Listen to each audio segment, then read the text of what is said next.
ಪವಿತ್ರ ಆತ್ಮನ ಕುರಿತು 2 ತಿಂಗಳು ನಿಮಗೆ ನಾನು ಮಾತನಾಡಿದ್ದೇನೆ. ಮೊದಲನೇ ಸಂದೇಶಕ್ಕೆ ನಾವೆಲ್ಲರೂ ಕೂಡ ಹೋಗುವವರಾಗಿರೋಣ. ಪವಿತ್ರ ಆತ್ಮನು ಅಂದ್ರೆ ನಮಗೆ ಜೀವವನ್ನು ಕೊಡುವವನು ಆಗಿರುತ್ತಾನೆ. ಆಯ್ತಾ? ಜೀವವನ್ನು ಕೊಡುವವನು ಆಗಿರುತ್ತಾನೆ. ನಮ್ಮ ಜೀವಿತದಲ್ಲಿ ನಾವು ನೋಡುವಾಗ ದೇವರ ಆತ್ಮನು ನಮ್ಮಲ್ಲಿ ಇರುವಾಗ ಅದು ಒಂದು ರೀತಿಯಾದ ಜೀವವನ್ನು ನಮಗೆ ಕೊಡುವವನು ಆಗಿರುತ್ತಾನೆ. ವಿಶೇಷವಾಗಿ ಆದಿಕಾಂಡದಲ್ಲಿ 1ನೇ ಅಧ್ಯಾಯ 2ನೇ ವಚನವನ್ನ ನಾವು ಓದುವಾಗ ಅಲ್ಲಿ ವಾಕ್ಯವು ಈ ರೀತಿಯಲ್ಲಿ ಹೇಳ್ತದೆ, ಆತನು ಆದಿಯಲ್ಲಿ ದೇವರು ಈ ಲೋಕವನ್ನು ಸೃಷ್ಟಿ ಮಾಡುವುದಕ್ಕೆ ಮುಂಚಿತವಾಗಿ ಈ ಲೋಕವು ಹೇಗೆ ಇತ್ತಂದ್ರೆ ಅದು ಕತ್ತಲೆಯಾಗಿಯೂ ಮತ್ತು ಅದಕ್ಕೆ ಒಂದು ಸ್ವರೂಪ ಇಲ್ಲದೆ ಅದು ಇತ್ತು ಎಂಬುದಾಗಿ ವಾಕ್ಯದಲ್ಲಿ ನಾವು ನೋಡುತ್ತೇವೆ. ಅದು ಹೇಗಿತ್ತೋ ನಮಗೆ ಗೊತ್ತಿಲ್ಲ. ಈಗ ಲೋಕದಲ್ಲಿ ನೋಡ್ರಿ, ಎಲ್ಲಿ ಸುಂದರವಾದ ಪಾರ್ಕ್ ಇದೆ, ಸುಂದರವಾದ ಮರಗಳಿದೆ, ಗಿಡಗಳಿದೆ, ಹೂಗಳಿದೆ, ಬಿಲ್ಡಿಂಗ್ಸ್ ಇದೆ, ರೋಡ್ಗಳಿದೆ, ಮನುಷ್ಯರಿದ್ದಾರೆ, ಎಲ್ಲವೂ ಕೂಡ ಚೆನ್ನಾಗಿದೆ. ಜನರು ಏನ್ ಮಾಡ್ತಾರೆ, ಒಂದು ದೇಶದಿಂದ ಇನ್ನೊಂದು ದೇಶಕ್ಕೆ ಹೋಗಿ ಆ ದೇಶವನ್ನ ನೋಡಕ್ ಹೋಗ್ತಾರೆ, ಎಷ್ಟು ಚೆನ್ನಾಗಿದೆ ಅಂತ ಹೇಳಿ.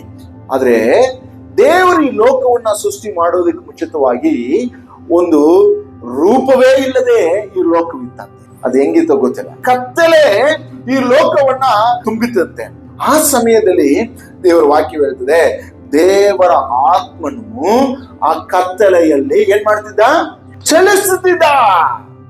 ಆತನು ಆ ಕತ್ತಲೆಯಲ್ಲಿ ಅಂದ್ರೆ ನೋಡಿ, ಕತ್ತಲೆ ಅಂದ್ರೆ ದೇವರ ವಾಕ್ಯದಲ್ಲಿ ಏನನ್ನು ಸೂಚಿಸ್ತದೆ ಅಂದ್ರೆ ಒಂದು ರೀತಿಯಾದ ಒಡೆದೋಗಿರೋದು, ಜೀವನ ಇಲ್ಲದೆ ಇರುವುದು, ಪ್ರಾಣ ಇಲ್ಲದೆ ಇರುವುದು, ಅದನ್ನೇ ಕತ್ತಲೆ ಅಂತ ಹೇಳಿ. ಪಾಪಕ್ಕೆ ಕತ್ತಲೆಯ ಮಾರ್ಗ ಅಂತ ಹೇಳಿ ವಾಕ್ಯ ಹೇಳ್ತದೆ. ಕಾರಣ ಏನು?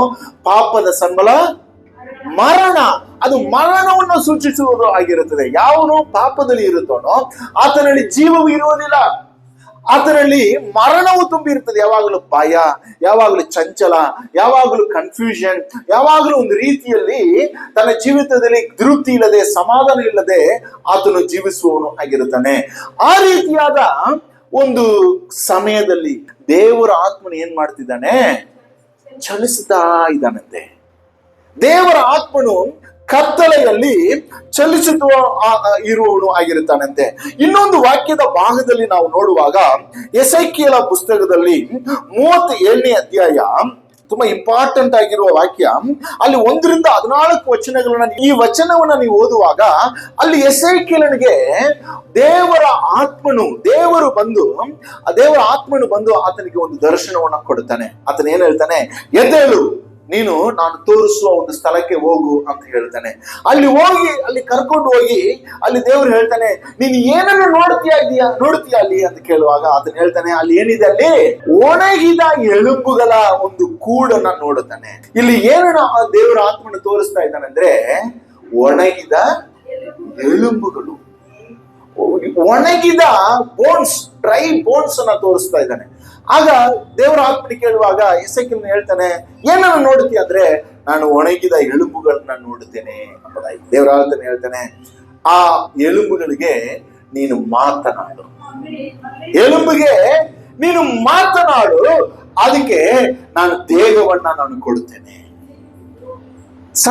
ದೇಹವನ್ನ ಕೊಡುತ್ತೇನೆ ಅಂತ ದೇವರು ಹೇಳ್ತಿದ್ದಾನೆ. ಅದಾದ ನಂತರ ದೇವರು ಹೇಳ್ತಾನೆ, ಅದಕ್ಕೆ ನೀನು ಮಾತನಾಡು, ಅದ್ರ ಒಳಗೆ ನಾನು ಜೀವವನ್ನು ಕೊಡುತ್ತೇನೆ ಅಂತ ಹೇಳ್ತಿದ್ದಾನೆ. ಹಲ್ಲೆಲೂಯ. ನೋಡಿ, 11ನೇ ವಚನದಲ್ಲಿ ಹೇಳ್ತದೆ, the son of man he told these bones are the whole house of Israel. ಈ ಒಂದು ಒಣಗಿದ ಎಲುಬುಗಳು ಯಾರಾಗಿದ್ದಾರೆ ಅಂದ್ರೆ ಇಸ್ರೇಲ್ ಜನರಾಗಿದ್ದಾರೆ. ಓಕೆ, ದೇವರ ಮಕ್ಕಳು ಆಗಿದ್ದಾರೆ. ಅವ್ರಿಗೆ ಏನಾಗಿದ್ದಾರೆ ಅಂದ್ರೆ ಈಗಾಗಲೇ ಅವರೆಲ್ಲ ಒಣಗಿ ಹೋಗಿರುವ ಎಲುಬುಗಳ ಹಾಗೆ ಇದ್ದಾರೆ. ಅವರಲ್ಲಿ ಜೀವವಿಲ್ಲ. ಈಗ ಎಲ್ಲಿದ್ದಾರೆ ಅಂದ್ರೆ ಅವರು ಒಂದು ಗುಲಾಮತನದಲ್ಲಿ ಇದ್ದಾರೆ. ಗುಲಾಮತನದಲ್ಲಿ ಇರುವಾಗ ಅವರ ಜೀವನವು ಹೇಗಿದೆ ಅಂದ್ರೆ ಒಂದು ರೀತಿಯಲ್ಲಿ ಎಲ್ಲವೂ ಕಳ್ಕೊಂಡು ಜೀವವಿಲ್ಲದೆ ಇರುವ ಒಂದು ದೇಹವನ್ನ ಹೊಂದಿ ಬರೀ ಒಣಗಿರುವ ಎಲುಬುಗಳ ಹಾಗೆ ಅವರು ಕಾಣಿಸಿಕೊಳ್ಳುವವರಾಗಿರ್ತಾರೆ. ಅವರಲ್ಲಿ ಯಾವ ನಂಬಿಕೆ ಇಲ್ಲ, ಅವರಲ್ಲಿ ನಿರೀಕ್ಷೆ ಇಲ್ಲ. ವಚನ ಹೇಳ್ತದೆ, ದೇ ಲಾಸ್ಟ್ ಹೋಪ್. ಅವರುಗಳು ನಿರೀಕ್ಷೆಯನ್ನು ಅವರು ಕಳ್ಕೊಂಡಿದ್ದಾರೆ. ಮತ್ತು ದೇವರ ಒಂದು ಸಂಬಂಧದಿಂದ ಅವರು ದೂರವಾಗಿದ್ದಾರೆ. 12ನೇ ವಚನದಲ್ಲಿ ನಾವು ನೋಡುವಾಗ ದೇವರ ಆತ್ಮ ಹೇಳ್ತಾ ಇದ್ದಾನೆ, ಅವರಿಗೆ ನೀನು ಪ್ರಾಫೆಸಿ ಹೇಳು. ಏನಂತ ಹೇಳಿ ದೇವರು ಹೇಳ್ತಿದ್ದಾನೆ, I will open your graves and rise you from your graves.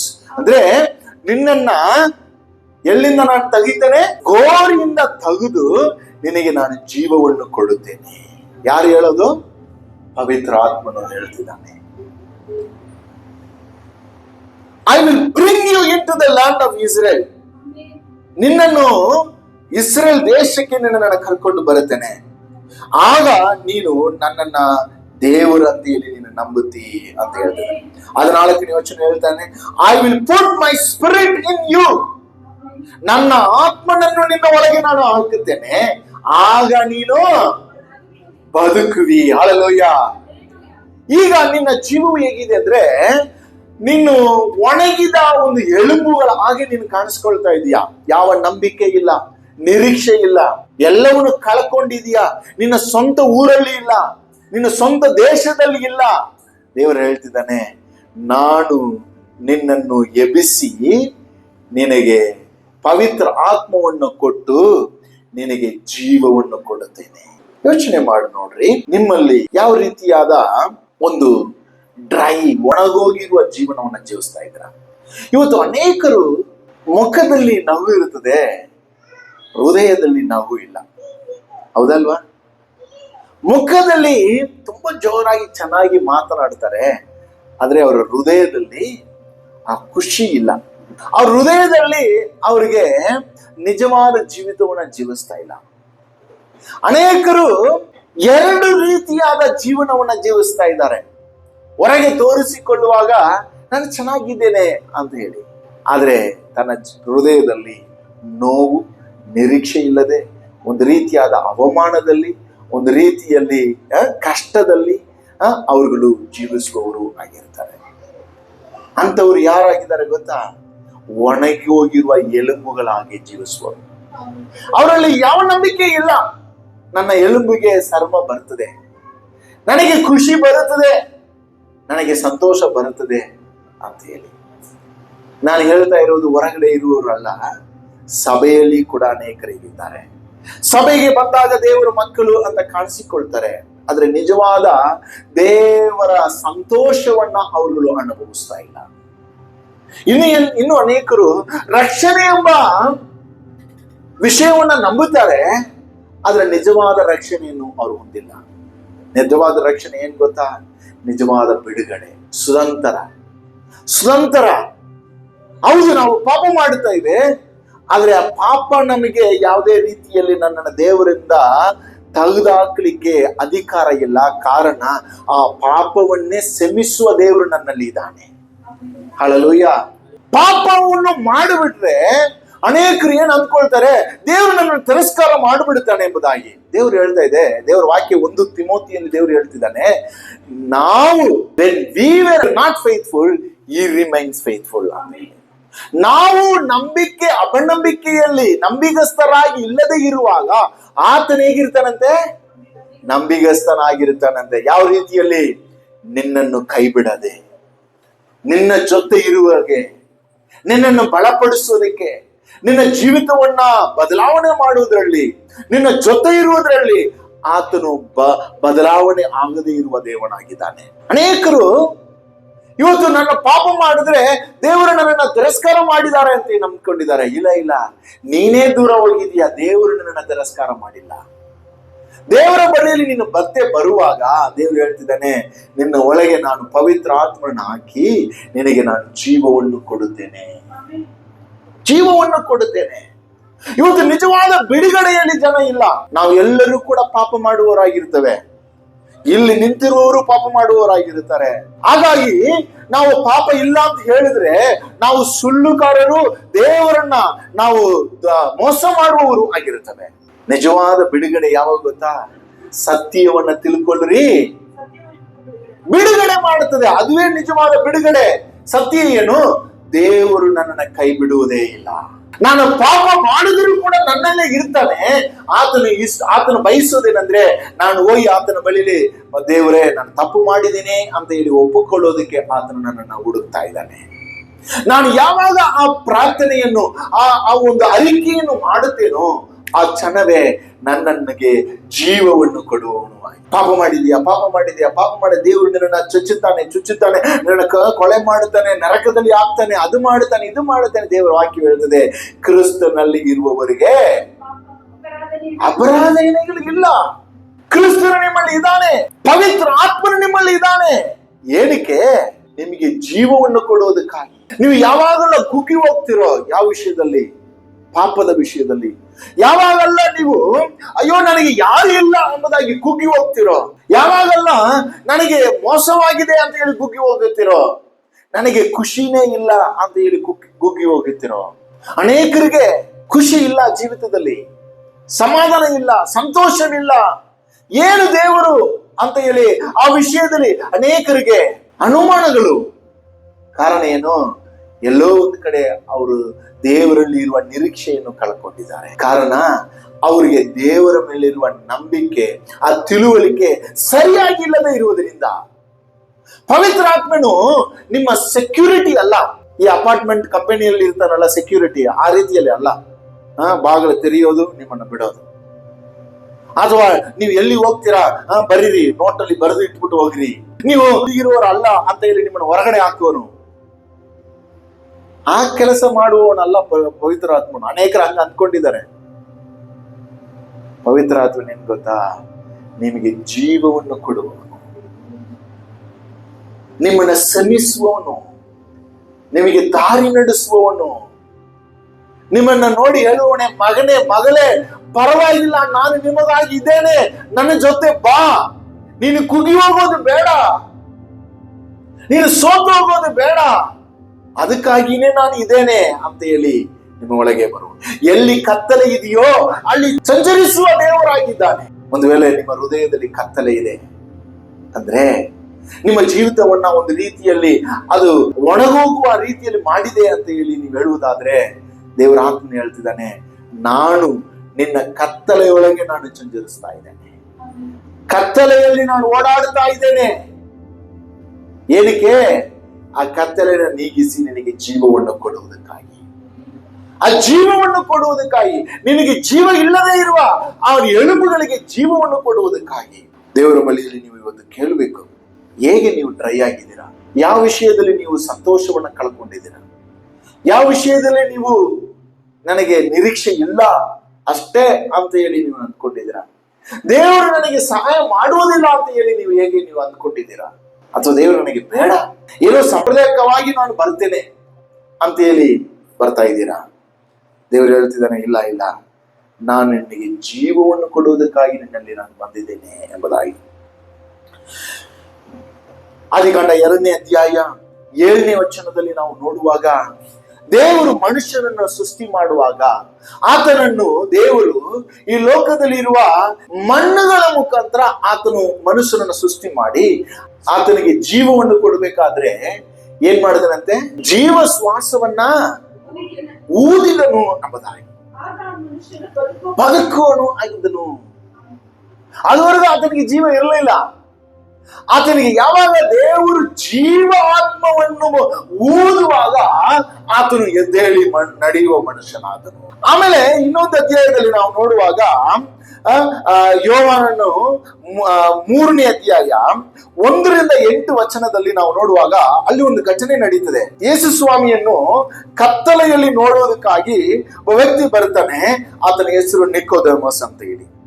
ಆ ನಿಕೋದೇಮಸ್ ಯೇಸು ಸ್ವಾಮಿಯನ್ನು ಕತ್ತಲೆಯಲ್ಲಿ ನೋಡಿ ಬಂದು ಆತನ ಹೇಳ್ತಾನೆ, ಸ್ವಾಮಿ, ನೀವು ಮಾಡುವ ಅದ್ಭುತಗಳನ್ನು ನಾನು ನೋಡುವಾಗ ನೀವು ನಿಜವಾಗಲೂ ಯಾರು? ದೇವಕುಮಾರನು. ಯಾಕಂದ್ರೆ ದೇವಕುಮಾರನು ಇಲ್ಲದೆ ಈ ಅದ್ಭುತಗಳನ್ನು ಮಾಡಕ್ಕಾಗುವುದಿಲ್ಲ.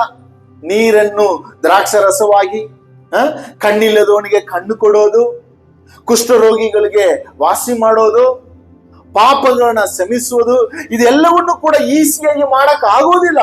ನೀವುಗಳು ನಿಜವಾಗ್ಲೂ ದೇವರ ಕುಮಾರನು ಅಂತ ಹೇಳಿದ ತಕ್ಷಣ ಯೇಸು ಸ್ವಾಮಿಯ ಉತ್ತರ ತುಂಬಾ ವ್ಯತ್ಯಾಸವಾಗಿರುತ್ತದೆ. ಯಾವಾಗಲೂ ಯೇಸು ಸ್ವಾಮಿ ಹತ್ರ ಒಂದು ಕೇಳುವಾಗ ಇನ್ನೊಂದು ಯೇಸು ಸ್ವಾಮಿ ಹೇಳ್ತಾನೆ. ನೋಡಿ, ಆತನ ಅಂದ್ಕೊಂಡಿರ್ಬೋದು, ನಾನು ಕೇಳಿದೇನು, ನಾನು ಹೇಳಿದೇನು, ಯೇಸು ಸ್ವಾಮಿ ಹೇಳಿದೇನೇನು, ನಾನು ಹೇಳಿದೇನು, ನೀನು ಅನೇಕ ಅದ್ಭುತಗಳನ್ನ ಮಾಡುತ್ತೀಯಾ, ಆದ್ರೆ ಅದು ಎಲ್ಲವನ್ನೂ ಮಾಡಬೇಕಾದ್ರೆ ನಿನ್ನಲ್ಲಿ ನಿಜವಾಗ್ಲೂ ನೀನ್ ದೇವರ ಕುಮಾರನ ಆಗಿದೀಯಾ ಅಂತ ಹೇಳುವಾಗ ಆತನ ಹೇಳ್ತಾನೆ, ನೀನು ನನ್ನ ಹಾಗೆ ಅದ್ಭುತಗಳನ್ನ ಮಾಡುವ ಜೀವಿತವನ್ನ ಹೊಂದ್ಕೋಬೇಕಾದ್ರೆ ನೀನೇನಾಗ್ಬೇಕು, ಹೊಸದಾಗಿ ಹುಟ್ಟಬೇಕು. ಹಾಗೆ ಹೇಳ್ತಾನೆ, ನಾನು ಹೇಗೆ ಹೊಸದಾಗಿ ಹುಟ್ಟೋದು, ಮತ್ತೆ ನಾನು ತಾಯಿ ಹೊಟ್ಟೆ ಒಳಗೆ ಹೋಗಿ ಹೆಂಗೆ ಬರೋದು ಅಂತ ಕೇಳ್ತಾನೆ. ಅದಕ್ಕೆ ಹೇಳ್ತೀನಿ, ಹಂಗಲ್ಲಪ್ಪ, ನೀನು ಆತ್ಮದಿಂದಲೂ ನೀರಿನಿಂದಲೂ ಹುಟ್ಟಬೇಕು ಅಂತ ಹೇಳ್ತಾನೆ. ಅಲ್ಲಿ ನೀರು ಆತ್ಮ ಎರಡು ಒಂದೇ. ಅದು ಏನನ್ನ ಹೇಳ್ತಿದ್ದಾನೆ ಅಂದ್ರೆ, ನೀನು ದೇವರ ಆತ್ಮನ ಅಭಿಷೇಕದಿಂದ ನೀನು ಹುಟ್ಟಬೇಕು. ದೇವರ ಆತ್ಮನು ನಿನ್ನಲ್ಲಿ ಬರುವಾಗ ನೀನು ಹೊಸ ವ್ಯಕ್ತಿಯಾಗಿ ನೀನ್ ಏನ್ ಮಾಡ್ತೀಯ, ದೇವರ ಮಗಳಾಗಿ ನೀನು ಅದ್ಭುತಗಳನ್ನ ಮಾಡುವವನು ಆಗಿರ್ತೀಯ. ದೇವರ ಆತ್ಮನು ಜೀವವನ್ನು ಕೊಡುವವನು ಅಂದ್ರೆ, ಮೊದಲನೇದಾಗಿ ಒಣದೋಗಿರುವ ಜೀವಿತವನ್ನ ಆತನು ತಿರುಗಿ ಕಟ್ಟುವವನು ಆಗಿರ್ತಾನೆ. ಎರಡನೇದಾಗಿ ಇಲ್ಲಿ ಹೇಳುವಾಗ ಜೀವವನ್ನು ಕೊಡುವ ಆತ್ಮನು ಏನ್ ಮಾಡ್ತಾನೆ ಅಂದ್ರೆ, ನಿಮ್ಮನ್ನ ಅದ್ಭುತಗಳನ್ನ ಮಾಡುವವನು ಮಾಡ್ತಾನೆ. ನಿಮ್ಮನ್ನ ಅದ್ಭುತವನ್ನ ಮಾಡುವ ಜೀವಿತವನ್ನ ಜೀವಿಸುವಾಗೆ ನಿಮ್ಮ ಜೀವಿತವನ್ನ ಮಾರ್ಪಡಿಸ್ತಾನೆ. ಅದ್ಭುತವಾದ ಜೀವಿತ. ಪ್ರತಿಯೊಂದು ಕ್ರಿಸ್ತನನ್ನು ನಂಬಿರುವವರು ಈ ಒಂದು ಅದ್ಭುತ ಜೀವಿತವನ್ನ ಜೀವಿಸ್ಬೇಕಂತದೇ ದೇವರ ಯೋಚನೆ. ಅದ್ಭುತ ಜೀವಿತ ಅಂದ್ರೆ ಏನ್ ಗೊತ್ತಾ, ಇವತ್ತಿನ ಆಹಾರವನ್ನು ಮಾತ್ರ ತೆಗೆದುಕೊಳ್ಳೋದಲ್ಲ, ಇವತ್ತಿನ ಆಹಾರವನ್ನ ದೇವರು ಅದ್ಭುತವಾಗಿ ನಿಮಗೆ ಒದಗಿಸಿಕೊಡೋದು. ಅದು ಏನು, ನೀವು ಯೋಗ್ಯತೆ ಇಲ್ಲದೆ ಅಂತ ಹೇಳಿ ಅನಿಸಿಕೊಳ್ಳುವ ರೀತಿಯಲ್ಲಿ ದೇವರು ನಿಮಗೆ ಒಂದು ವಿಷಯವನ್ನ ಮಾಡೋದು. ಆ ರೀತಿಯಲ್ಲಿ ಯಾವತ್ತಾದ್ರೂ ನೀವು ಅಂದ್ಕೊಂಡಿದ್ದೀರಾ, ದೇವರೇ ನನಗೆ ಇದು ಯೋಗ್ಯತೆ ಇಲ್ಲ, ನಾನು ಇದನ್ನ ಅನುಭವಿಸ್ಲಿಕ್ಕೆ, ಇದನ್ನ ಹೊಂದಿಕೊಳ್ಳೋದಕ್ಕೆ ನನಗೆ ಯೋಗ್ಯತೆ ಇಲ್ಲ ಅಂತ ಹೇಳಿ ನೀವು ಅಂದ್ಕೊಂಡು ದೇವರು ನಿಮ್ಮ ಜೀವಿತವನ್ನ ಒಂದು ಅದ್ಭುತವಾದ ಜೀವಿತವಾಗಿ ಮಾರ್ಪಡಿಸಿದಾನ? ಇವತ್ತು ಅನೇಕ ಕ್ರೈಸ್ತರಿಗೆ ಆ ಅನುಭವ ಇಲ್ಲ. ಸ್ಯಾಡ್ಲಿ, ದುಃಖಕರವಾದ ವಿಷಯ ಏನಂದ್ರೆ, ಅನೇಕ ಕ್ರೈಸ್ತರಿಗೆ ಅದ್ಭುತವಾದ ಜೀವಿತ ಅಂದ್ರೆ ಏನು ಅಂತ ಗೊತ್ತಿಲ್ಲ. ಆ ಅನುಭವ ಅವ್ರಿಗೆ ಇಲ್ಲ. ಅದ್ಭುತವಾಗಿ ಜೀವಿಸೋದು ಅವರ ಚಿಂತೆ ಎಲ್ಲ ಏನ್ ಗೊತ್ತಾ, ಇವತ್ತು ಸಾಯಂಕಾಲ ಹೇಗೆ ಈ ದಿನವನ್ನ ಮುಗಿಸೋದು, ಇವತ್ತಿನ ಸಾಲವನ್ನ ಹೇಗೆ ನೀಗಿಸೋದು, ಕೊಡೋದು, ಇವತ್ತು ಊಟ ನಾನು ಹೇಗೆ ತಿನ್ನೋದು, ಜಾಸ್ತಿ ಅಂದ್ರೆ ಈ ತಿಂಗಳನ್ನ ನಾನು ಹೇಗೆ ಮುಗಿಸೋದು, ಈ ತಿಂಗಳಿಗೆ ಬೇಕಾಗಿರುವ ಬಾಡಿಗೆ, ಈ ತಿಂಗಳಿಗೆ ಬೇಕಾಗಿರುವ ಲೋನು, ಈ ತಿಂಗಳಿಗೆ ಬೇಕಾಗಿರುವ ಊಟ, ಈ ತಿಂಗಳಿಗೆ ಬೇಕಾಗಿರುವ ಗಾಡಿಗೆ ಬೇಕಾಗಿರುವ ಫ್ಯೂಲು, ಇಷ್ಟು ಕೊಟ್ರೆ ಸಾಕು ಅವರಿಗೆ. ಅದಲ್ಲ ಅದ್ಭುತ ಜೀವಿತ. ಅದ್ಭುತ ಜೀವಿತ ನಿಮ್ಮ ಜೀವಿತದಲ್ಲಿ ನೀವು ಅಂದ್ಕೊಳ್ಳೋದಕ್ಕಿಂತ ಹೆಚ್ಚಾಗಿ ನಿಮ್ಮ ಜೀವಿತದಲ್ಲಿ ನಡೆಯೋದು. ನೀವು ಯೋಚಿಸೋದಕ್ಕಿಂತ ಅಧಿಕವಾಗಿ ನೀವು ಅನುಭವಿಸು. ನೀವು ಇಷ್ಟಪಡೋದಕ್ಕಿಂತ ಹೆಚ್ಚಾಗಿ ದೇವರು ನಿಮಗೆ ಆ ಒಂದು ಅನುಭವವನ್ನು ಕೊಡುವುದು. ಅದುವೇ ಅದ್ಭುತ ಜೀವಿತ. ಯೇಸು ಸ್ವಾಮಿ ಅನೇಕರಿಗೆ ಹೋಗಿ ಅದ್ಭುತವನ್ನ ಮಾಡುವಾಗ ಇದು ಹೇಗೆ ಸಾಧ್ಯ, ಇದು ಹೇಗೆ ಸಾಧ್ಯ, ಇದು ಹೇಗೆ ಸಾಧ್ಯ ಅಂತ ಹೇಳಿ ಎಲ್ಲರೂ ಕೂಡ ಆಶ್ಚರ್ಯಪಟ್ರು. ಇದನ್ನು ನಮ್ಮ ಹಾಗೆ ಮನುಷ್ಯನು ತಾನೆ ಅಂತ ಹೇಳಿ ಯೇಸು ಸ್ವಾಮಿ ಹೇಳಿದ್ರು, ಇಲ್ಲಪ್ಪ, ನನ್ನಲ್ಲಿ ಇರುವವನು ಬೇರೆ, ನಿಮ್ಮಲ್ಲಿ ಇರುವವನು ಬೇರೆ. ನನ್ನಲ್ಲಿ ನಾನು ದೇವರಿಂದ ಹುಟ್ಟಿದವನು ಆಗಿದ್ದೇನೆ, ದೇವರ ಆತ್ಮನಿಂದ ನಾನು ಹುಟ್ಟಿದವನು ಆಗಿದ್ದೇನೆ. ಅದಕ್ಕೆ ನಿಕೋದೇಮಸ್ಗೆ ದೇವರು ಹೇಳುವಾಗ, ನೀನು ಇದರ ಬಗ್ಗೆ ನೋಡಿ ನೀನು ಆಶ್ಚರ್ಯ ಪಡ್ತೀಯಾ, ನಾನು ಬಂದಿರುವ ಉದ್ದೇಶ ಏನ್ ಗೊತ್ತಾ, ನನ್ನ ನಂಬಿರುವವರು ಕೂಡ ನನ್ನ ಹಾಗೆ ಅದ್ಭುತಗಳನ್ನು ಮಾಡುವವರಾಗಿರ್ಬೇಕು, ನನ್ನ ನಂಬಿರುವವರು ಕೂಡ ಅದ್ಭುತಗಳನ್ನ ಅನುಭವಿಸುವವರಾಗಿರ್ಬೇಕು. ಅದು ಹೇಗೆ ಸಾಧ್ಯ? ನೀನು ಮತ್ತೆ ತಿರುಗಿ ಹುಟ್ಟಬೇಕು. ನೀನು ಮತ್ತೆ ತಿರುಗಿ ಹುಟ್ಟಬೇಕು. ಹೇಗೆ? ಪವಿತ್ರಾತ್ಮನಿಂದ. ಯೋಚನೆ ಮಾಡ್ರಿ, ನೀವು ತಿರುಗಿ ಹುಟ್ಟಿದ್ದೀರಾ, ನೀವು ಪವಿತ್ರಾತ್ಮನ ಹೊಂದಿದ್ದೀರಾ ಅಂದ್ರೆ ಅರ್ಥ ಏನು? ಹೇಗೆ ಅದನ್ನ ನೀವು ಉಪಯೋಗಿಸ್ಕೊಳ್ತಾ ಇದ್ದೀರಾ, ಹೇಗೆ ಜೀವಿಸ್ತಾ ಇದ್ದೀರಾ? ಈ ಲೋಕಕ್ಕೆ ಪವಿತ್ರಾತ್ಮನಿಂದ ನಾನು ಹುಟ್ಟಿದ್ದೇನೆ ಅಂತ ಹೇಳಿ ನೀವು ಹೇಗೆ ತೋರಿಸ್ತಾ ಇದ್ದೀರಾ? ನಿಮ್ಮಲ್ಲಿ ಅದ್ಭುತವಾದ ಜೀವಿತವು ಇದೆಯಾ? ಇಲ್ಲ ಪಾಸ್ಟರ್, ಈ ತಿಂಗಳು ನಾನು ಮುಗಿಸ್ಬಿಟ್ರೆ ಅದೇ ಒಂದು ಅದ್ಭುತ ಅಂತ ಕೆಲವರು ಹೇಳ್ತಾರೆ. ಈ ವಾರವನ್ನು ನಾನು ಮುಗಿಸ್ಬಿಟ್ರೆ ಅದೇ ಒಂದು ಅದ್ಭುತ ನನಗೆ. ಎಷ್ಟು ಸಣ್ಣ ಜೀವಿತ ಇದೆಲ್ಲ ದೇವರು ನಿಮಗೆ ಕೊಡಬೇಕಂತ ಹೇಳಿ ದೇವರು ನಿಮಗೆ ಬಂದಿದ್ದು. ನಿಮ್ಮ ಜೀವಿತವನ್ನು ನೋಡುವಾಗ ನಿಮ್ಮ ಮನೆಯವರು ಸೇರಿ ನಿಮ್ಮ ನೆಂಟರು ಸೇರಿ, ನಿಮ್ಮ ಪಕ್ಕದಲ್ಲಿ ಇರುವವರು ಸೇರಿ, ನಿಮ್ಮ ಸ್ನೇಹಿತರು ಸೇರಿ ನಿಮ್ಮನ್ನ ನೋಡುವಾಗ ಆಶ್ಚರ್ಯ ಪಡುತ್ತಾರೆ. ಯೇಸು ಸ್ವಾಮಿನ ನೋಡಿ ಹೇಗೆ ಆಶ್ಚರ್ಯ ಪಡ್ತಾರೋ ಅದೇ ರೀತಿಯಲ್ಲಿ ನಿಮ್ಮನ್ನ ನೋಡುವವರು ಆಶ್ಚರ್ಯ ಪಡ್ತಾರೆ. ಹೆಂಗೆ ಇವರು ಜೀವಿಸ್ತಾರೆ ಎಂಬುದಾಗಿ. ಪವಿತ್ರ ಆತ್ಮ ನಿಮ್ಮಲ್ಲಿ ಇರುವಾಗ ನಿಮ್ಮ ಸುತ್ತಮುತ್ತ ಇರುವರು ಎಲ್ಲರಿಗೂ ಆಶ್ಚರ್ಯವಾದ ಜೀವಿತವನ್ನ ನಿಮಗೆ ಕೊಡುತ್ತಾನೆ. ಮಿರಕ್ಯುಲಸ್ ಲೈಫ್, ಸಾಧಾರಣವಾದ ಜೀವಿತ ಅಲ್ಲ, ಆಶ್ಚರ್ಯ ಪಡುವ ರೀತಿಯಲ್ಲಿ ನಿಮ್ಮನ್ನ ಮಾಡುವ ಆತ್ಮ. ಒಂದು ವೇಳೆ ಅಂತ್ಯಕ್ಕೆ ನಾನು ಬಂದಿಲ್ಲ ಪಾಸ್ಟರ್ ಅಂತ ನೀವು ಹೇಳುವುದಾದ್ರೆ, ದೇವರು ಆ ಅಂತ್ಯಕ್ಕೆ ನಿಮ್ಮನ್ನು ಕರೀತಾ ಇದ್ದಾನೆ. ಆ ಹಂತದಲ್ಲಿ ನೀವು ಜೀವಿಸಬೇಕು, ಆ ಅನುಭವದಲ್ಲಿ ನೀವು ಜೀವಿಸಬೇಕು ಅಂತ ಹೇಳಿ ನಿಮ್ಮನ್ನ ಕರೀತಾ ಇದ್ದಾನೆ. ಆಶ್ಚರ್ಯ ಪಡಿಸುವ ಜೀವಿತ, ಎಲ್ಲರಿಗೂ ಆಶ್ಚರ್ಯಗೊಳಿಸುವ ಜೀವಿತ, ಒಣದು ಹೋಗಿರುವ ನಿಮ್ಮನ್ನ ಮತ್ತೆ ಕಟ್ಟುವ ಜೀವಿತವನ್ನ ಆತನು ಕೊಡುತ್ತಾನೆ. ಮತ್ತು ಆತನು ಪ್ರತಿದಿನ ನಿಮ್ಮ ಜೀವಿತದಲ್ಲಿ ಆಗಿರುವ ಕಾರ್ಯವನ್ನ ಅನೇಕರಿಗೆ ಆಶ್ಚರ್ಯವಾಗಿ ಅದನ್ನ ಮಾಡುವವನು ಆಗಿರುತ್ತಾನೆ. ಇನ್ಕ್ಲೂಡಿಂಗ್ ಯುವರ್ ಫ್ಯಾಮಿಲಿ ಮೆಂಬರ್ಸ್, ನಿಮ್ಮ ಕುಟುಂಬದಲ್ಲಿ ಇರುವವರು ಕೂಡ ನಿಮ್ಮನ್ನ ನೋಡಿ. ಅದನ್ನ ನೀವು ಮಾಡಕ್ಕಾಗಲಿಲ್ಲ ಅಂದ್ರೆ ಇವತ್ತು ದೇವರ ಬಳಿಯಲ್ಲಿ ನೀವು ಕೇಳಬೇಕು, ದೇವರೇ ನಾನು ಏನು ಮಾಡಬೇಕು, ನಿನ್ನನ್ನು ಹೇಗೆ ನಾನು ನಂಬಬೇಕು, ನಿನ್ನ ದಾರಿಯಲ್ಲಿ ನಾನು ಹೇಗೆ ನಡಿಬೇಕು, ನನಗೆ ಯಾವ ರೀತಿಯಾದ ಜ್ಞಾನ ಬೇಕು, ನೀವು ದೇವರ ಬಳಿಯಲ್ಲಿ ಕೇಳಬೇಕು. ಇದು ಬರೀ ನನಗೆ ಮಾತ್ರ ಅಲ್ಲ ದೇವರು ಮಾಡುವ ಕಾರ್ಯ, ಇದು ಬರೀ ಯೇಸುವಿಗೆ ಮಾತ್ರ ಅಲ್ಲ. ಅದಕ್ಕೆ ನಿಕೋದೇಮಸ್ ಕೇಳುವಾಗ, ನಿನಗೂ ನಾನು ಮಾಡಕ್ಕೆ ಬಂದಿದ್ದೀನಿ, ನಿನಗೂ ನಾನು ತೋರಿಸ್ಕೊಡಕ್ಕೆ ಬಂದಿದ್ದೀನಿ, ನಿನ್ನ ಒಳಗೆ ನಾನು ಕೊಡಕ್ಕೆ ಬಂದಿದ್ದೀನಿ. ನೀನು ತಿರುಗಿ ಹುಟ್ಟು ನಿನ್ನ ಜೀವಿತದಲ್ಲಿ ಕೂಡ ಅದ್ಭುತಗಳು ನಡೀತದೆ ಎಂಬುದಾಗಿ. ಇವತ್ತು ಒಂದು ವೇಳೆ ನಿಮ್ಮ ಜೀವಿತದಲ್ಲಿ ಅದಾಗಬೇಕಾದ್ರೆ ಇವತ್ತು ನೀವು ದೇವರಿಗೆ ಹೇಳ್ಬೇಕಾದ್ರೆ ಏನು ಗೊತ್ತಾ, ನಾನು ಇಲ್ಲಿ ಇದ್ದೇನೆ ಸ್ವಾಮಿ, ನನ್ನನ್ನು ಬದಲಾವಣೆ ಮಾಡು, ನನ್ನ ಯೋಚನೆಯನ್ನ ಬದಲಾವಣೆ ಮಾಡು, ಪೂರ್ತಿ ನಿನ್ನನ್ನು ಆತ್ಕೊಳ್ಳುವಂತೆ ನನ್ನನ್ನು ಮಾಡು, ಯಾವ ಕಾರಣಕ್ಕೂ ನಿನ್ನನ್ನು ಬಿಟ್ಟು ನಾನು ದೂರ ಹೋಗದಂತೆ ನನ್ನನ್ನು ಮಾಡು. ನಾನು ಪಾಪ ಮಾಡಿದ್ರು ನಿನ್ನನ್ನು ಬೇಗನೆ ಬಂದು ನಿನ್ನನ್ನು ಹುಡುಕುವಂತೆ ನನ್ನನ್ನು ಮಾಡು. ದೇವರನ್ನ ಪ್ರೀತಿ ಮಾಡಕ್ಕೆ ನನಗೆ ಕಳಿಸಿಕೊಡು ಸ್ವಾಮಿ ಎಂಬುದಾಗಿ ಪ್ರಾರ್ಥನೆ ಮಾಡಿ. ಯಾವಾಗ ನಿಮ್ಮ ಜೀವಿತದಲ್ಲಿ ನೀವು ಒಂದು ತೀರ್ಮಾನ ಮಾಡ್ತಿರೋ, ನಾನು ವಾಳುವ ಜೀವಿತ ನನ್ನದಲ್ಲ, ಅದು ಕ್ರಿಸ್ತನದು ಅಂತ ಹೇಳಿ ನೀವು ಯಾವಾಗ ಅದನ್ನ ಹೃದಯಪೂರ್ವಕವಾಗಿ ಹೇಳಿ ಅರ್ಥ ಮಾಡಿ ಅದನ್ನ ಒಪ್ಪಿಸಿಕೊಡ್ತಿರೋ, ನಾನು ಹೇಳ್ತೀನಿ ನೋಡಿ, ಪವಿತ್ರ ಆತ್ಮ count down starts. He will start work in your life. ಆತನು ನಿಮ್ಮ ಜೀವಿತದಲ್ಲಿ ಕೆಲಸ ಮಾಡುವ ಸಮಯ ಸ್ಟಾರ್ಟ್ ಆಗುತ್ತೆ.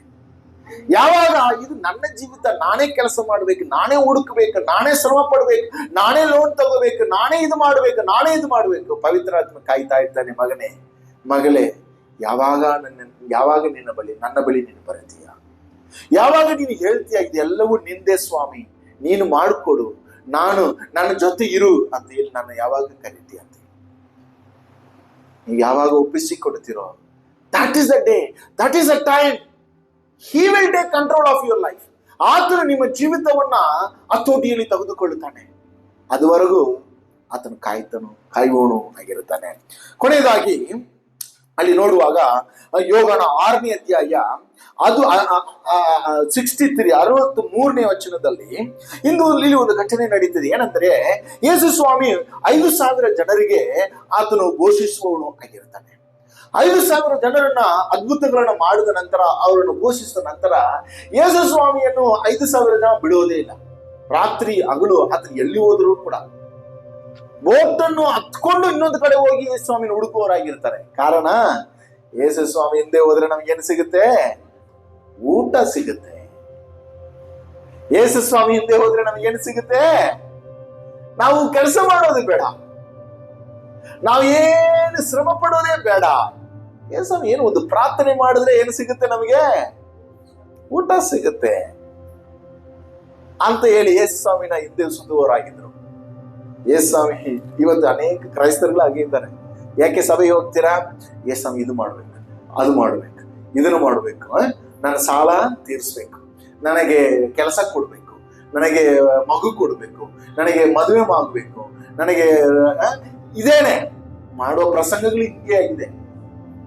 ಅವರೆಲ್ಲರೂ ಕೂಡ ಶಾರೀರಿಕವಾದ ಕಾರ್ಯಗಳನ್ನ ಹುಡುಕುವವರಾಗಿರ್ತಾರೆ.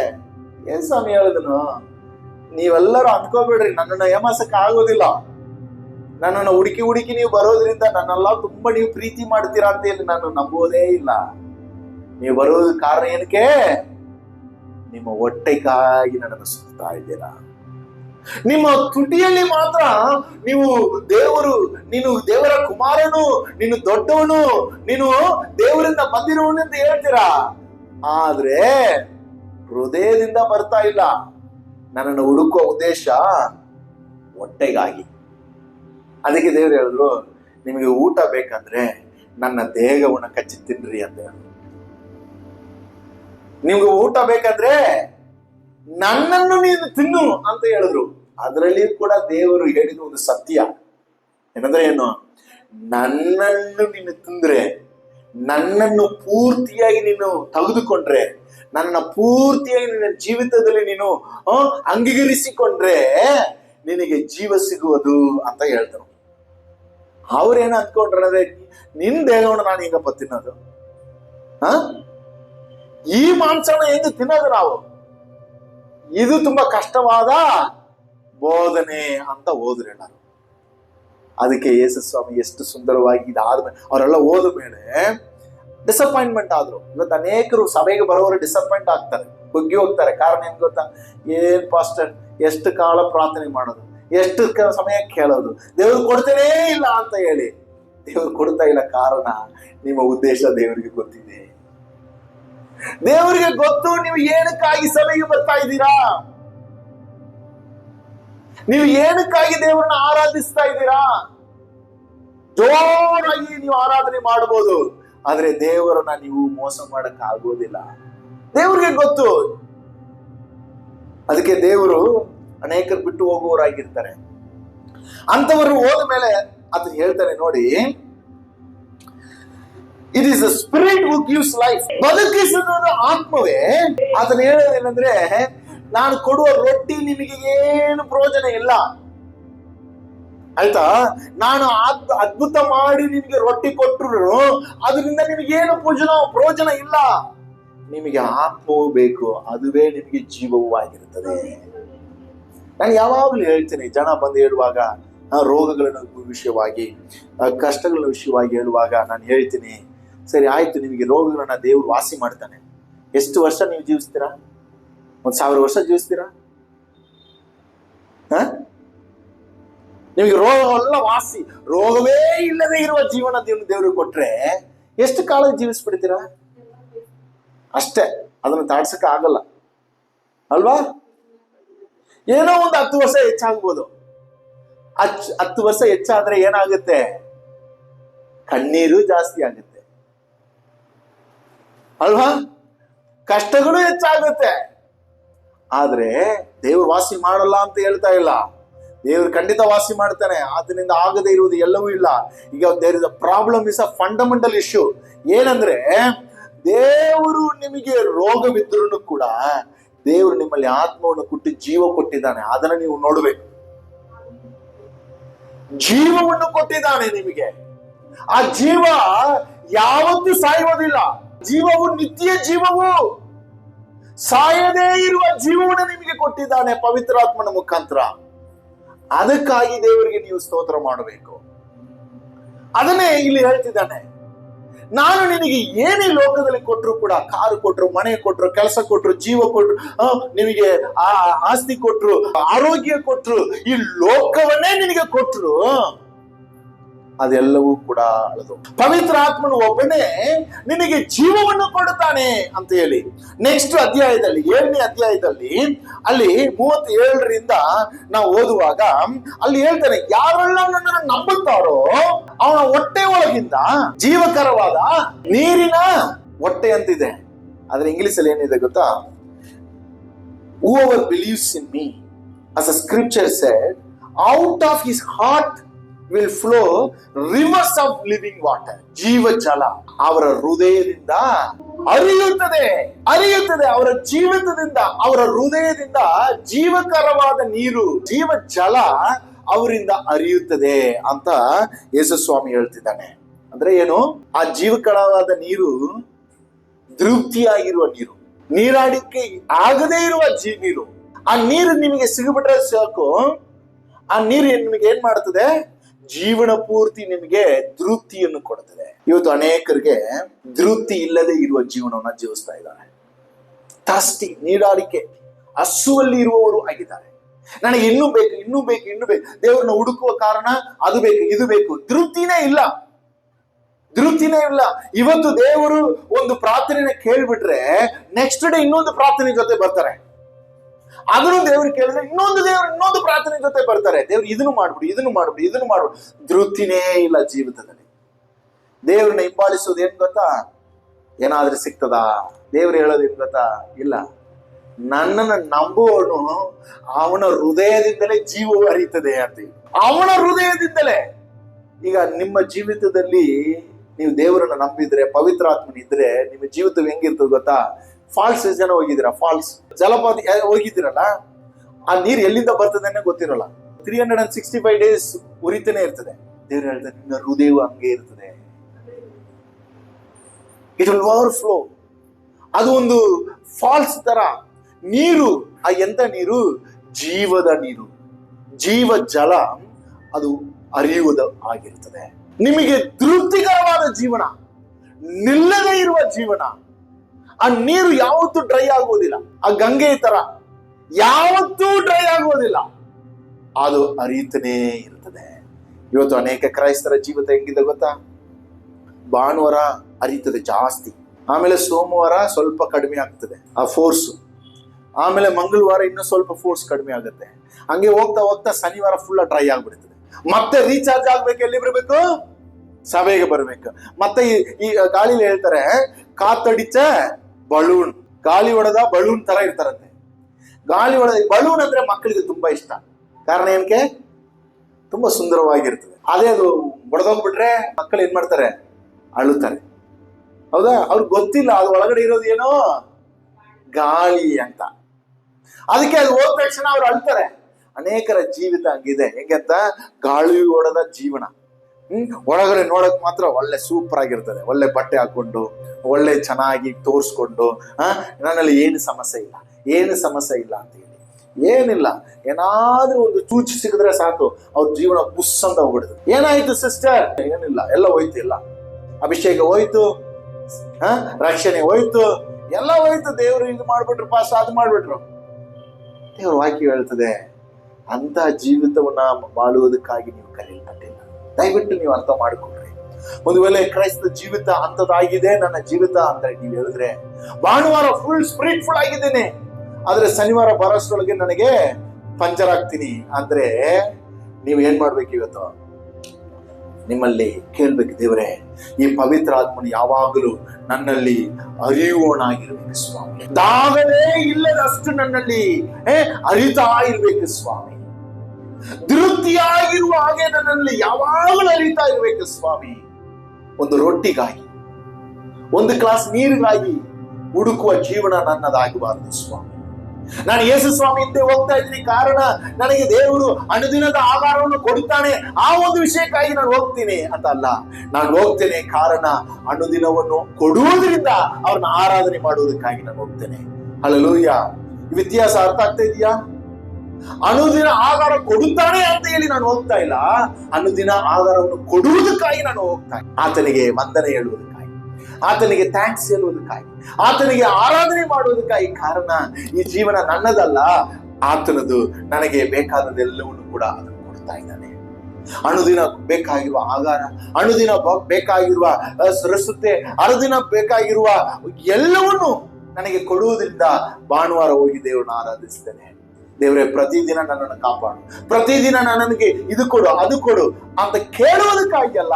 ಕಾರಣ he has already placed his spirit in me which is overflowing every day.